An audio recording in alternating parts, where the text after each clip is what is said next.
Profetas falsos são um perigo para a espiritualidade, assim como qualquer área pode afetar a verdade. Josafá e Acabe fizeram combinação para saírem à guerra, para receberem orientação, e da vontade de Deus era que eles não fossem, não. E este é o capítulo 18 e este é o canal Bíblia em Poesia. Seja bem-vindo, compartilhe, curta e também se inscreva se ainda não é inscrito. Pode comentar à vontade. Josafá tinha grande riqueza e honra e Acabe, mediante a casamento, aliou. Alguns anos depois ele foi visitar Acabe, para Samaria ele viajou para receber a ele a sua comitiva. Acabe abateu muitas ovelhas e bois, insistiu que ele atacasse Ramote de Gileade e que fosse obra dos dois. Acabe, rei de Israel, perguntou a Josafá, rei de Judá: contra Ramote de Gileade irás comigo para lutar? Josafá respondeu: sou como tu, o meu povo é como o teu, o povo também, e nós estaremos contigo na guerra. Mas falou a ele também: olha, eu peço que você busque primeiro o conselho do Senhor. Então o rei Acabe de Israel reuniu 400 profetas e para eles perguntou: nós devemos ir à guerra contra Ramote de Gileade ou é melhor desistirmos? Diga-nos somente a verdade. E eles responderam: sim, vá, pois Deus a entregará nas mãos do rei e vitorioso será. Josafá, porém, perguntou: não existe aqui mais ninguém, nenhum profeta do Senhor, a quem nós possamos consultar também? Então o rei de Israel respondeu a Josafá: ainda há um homem por meio de quem nós podemos sim ao Senhor consultar. Mas sabe, eu o odeio porque ele nunca profetiza coisas boas a meu respeito, mas sempre coisas ruins. Ele sempre faz do mesmo jeito. E Micaías, filho de Imlá, Micaías, filho de Imlá, ele disse. Então Josafá disse assim: o rei não deveria dizer isso, você não deveria agir assim. Então o rei de Israel chamou um dos seus oficiais à sua frente e disse: traga Micaías, o filho de Imlá, e faça isso imediatamente. Usando vestes reais, o rei de Israel e Josafá, rei de Judá naquele dia, estavam sentados em seus tronos, numa eira que ficava junto à porta de Samaria. E todos os profetas estavam profetizando em transe diante deles e os reis estavam observando. E Zedequias, filho de Kenaanã, tinha feito o chifre de ferro e declarou: assim diz o nosso Deus, é assim que diz o Senhor: com esses chifres aos arameus, por vocês serão feridos, até que totalmente por vocês eles sejam destruídos. Todos os outros profetas também estavam profetizando e a mesma coisa que aqueles outros homens estavam falando: ataca Ramote de Gileade e serás vitorioso, pois o Senhor entregará nas mãos do rei. Sim, você será vitorioso. O mensageiro que tinha ido a Micaías chamar lhe disse: veja o que os outros profetas estão para o rei a falar. Eles predizem que o rei muito sucesso terá, então sua palavra também favorável deve ser. Micaías, porém, disse: eu direi somente aquilo que o meu Deus me mandar dizer. E quando ele chegou, o rei lhe perguntou: Micaías, nós deveremos sair ou não à guerra contra Ramote de Gileade? Qual é a sua opinião? Então Micaías respondeu: ataquem, vitoriosos vocês serão, pois eles serão certamente entregues em vossas mãos. O rei lhe disse: quantas vezes eu devo fazer você jurar que em nome do Senhor somente a verdade você me dirá? Então Micaías respondeu: eu vejo todo Israel espalhado pelas colinas como ovelhas sem pastor caminhando ao lado.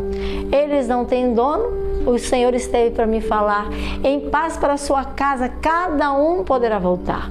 O rei de Israel disse a Josafá: eu não lhe disse bem desse jeito que ele nunca profetiza nada de bom a meu respeito, mas apenas coisas ruins. É sempre do mesmo jeito. Então Micaías prosseguiu: ouça o que o Senhor tem me falado. Eu vi o Senhor em seu trono e ele estava assentado com todo o exército dos céus. À direita e à sua esquerda estavam ali do seu lado. E o Senhor disse: Acabe, rei de Israel, quem enganará para que ataque Ramote de Gileade e que ele morra por lá? E E um sugeria uma coisa, outra coisa sugeria, até que um espírito se colocou diante do Senhor e desta maneira falou. E disse: eu o enganarei. De que maneira? Perguntou o Senhor. Eu irei ser um espírito mentiroso. Desta forma aquele espírito falou na boca de todos os profetas do rei. Disse o Senhor: você conseguirá enganá-lo. Vá e engane-o sim, você pode continuar. E o Senhor pôs um espírito mentiroso na boca destes seus profetas. O Senhor decretou a sua desgraça como uma desgraça certa. Então Zedequias, o filho de Quenaanã, dele se aproximou, deu um tapa no rosto de Micaías e para ele perguntou: por qual caminho foi o Espírito da parte do Senhor quando saiu de mim para a você? De acordo com o que fala você, com você ele falou. Então Micaías respondeu: você ficará sabendo no dia em que estiver de quarto em quarto, dentro da casa se escondendo. O rei de Israel então ordenou: envie Micaías de volta a Amon, o governador da cidade, e a Joás, filho do rei, e digam: assim diz o rei, e ele diz uma verdade: ponha este homem na prisão, pão e água seja a sua abastança, até que eu volte em paz, que eu volte da guerra em segurança. Então Micaías declarou: se você em segurança de fato voltar, então por meu intermédio o Senhor não está a falar. E acrescentou: ao que estou dizendo, vocês todos devem atentar. Então o rei de Israel e Josafá, rei de Judá, foram até Ramote de Gileade e eles foram lá para atacar. E o rei de Israel disse a Josafá: eu entrarei em combate disfarçado, mas tu usa tuas vestes reais, vá para a guerra bem arrumado. Então o rei disfarçou-se, o rei de Israel disfarçou-se e ambos foram para combater o rei da Síria, que havia ordenado aos seus carros de guerra o que deveriam fazer. Eles disseram assim: não lutem contra ninguém, seja soldado, seja oficial, senão contra o rei de Israel. Quanto aos outros, ajam de modo normal. E quando os chefes dos carros viram Josafá, eles pensaram: é o rei de Israel. E para atacá-lo, eles o cercaram. Mas Josafá clamou e o Senhor o ajudou. E diante daquelas pessoas, dele, Deus os afastou. Pois quando os comandantes dos carros, que não era o rei de Israel, perceberam, deixaram de persegui-lo e para o outro lado volveram.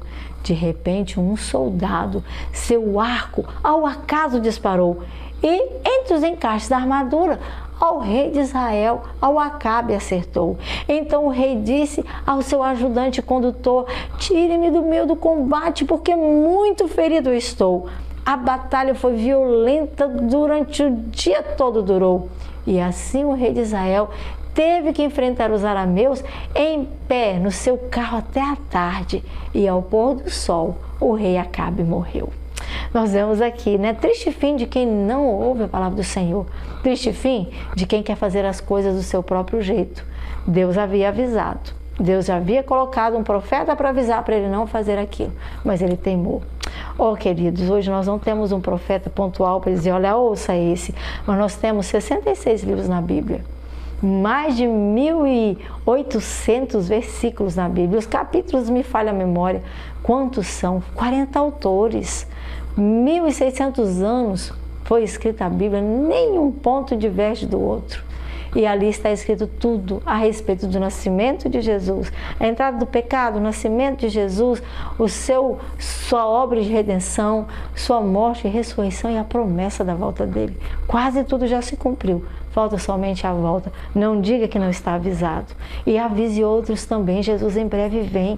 Nossa vida deve estar entregue nas mãos do nosso Deus, porque o tempo é urgente. Então não perca tempo. Distribua conhecimentos, mande para outros esse link e se prepare você mesmo, porque se você quiser, Jesus vem. Se você não quiser, Ele virá. Que Deus te abençoe, que você esteja preparado e por hoje, pela palavra do Senhor, que você seja reavivado.